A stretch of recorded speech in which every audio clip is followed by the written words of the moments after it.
राम राम जी। आप सभी को शिव पुराण का एक अध्याय सुनाने जा रही हूँ। अध्याय का नाम है क्रिया योग का वर्णन। संतन कुमार जी ने बताया, हे व्यास जी, जलंधरानी के ज्ञान योग, क्रिया योग तथा भक्ति योग के यह तीनों योग मोक्ष और भोग दोनों को प्रदान करते हैं। क्रिया योग ही योग का मुख्य साधन है। जो व्यक्ति मातेश्वरी देवी का मिट्टी, लकड़ी तथा पत्थर का मंदिर बनवाता है, उसके कुल का उद्धार हो जाता है। मातेश्वरी का मंदिर बनवाने से जन्म जन्म के पाप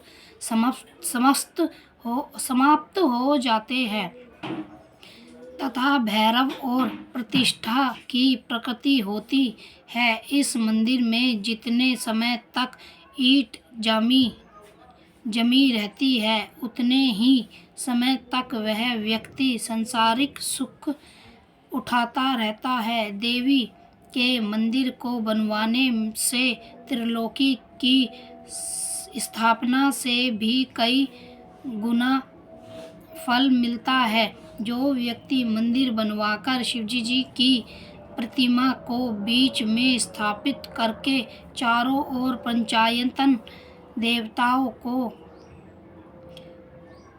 देवताओं की स्थापना करता है, उस व्यक्ति का पुण्य असीमित होता है।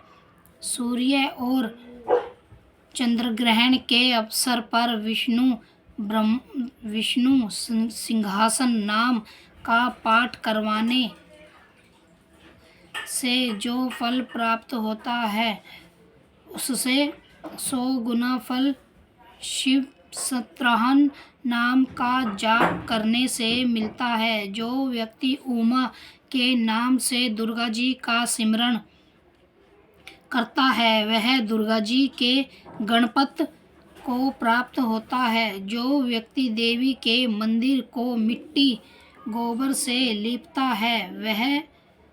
है तथा मंदिर में झाड़ू लगाता है, वह परम पद को प्राप्त होता है। कृष्ण पक्ष की अष्टमी नवमी तिथि को श्री सुकत और देवी सुकत से मूल मंत्रों द्वारा पूजा करनी चाहिए।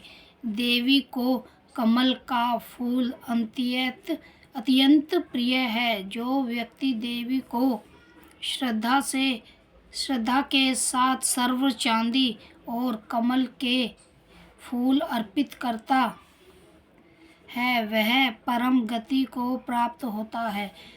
पूजन के पश्चात व्यक्ति को देवी से क्षमा मांगनी चाहिए। देवी का प्रसाद खाने से उस व्यक्ति के समस्त पाप नष्ट हो जाते हैं। जो व्यक्ति चैत्र शुक्ल तृतीय को देवी का व्रत रखता है, वह संसार के सब बंधनों से मुक्त होकर मोक्ष प्राप्त करता है।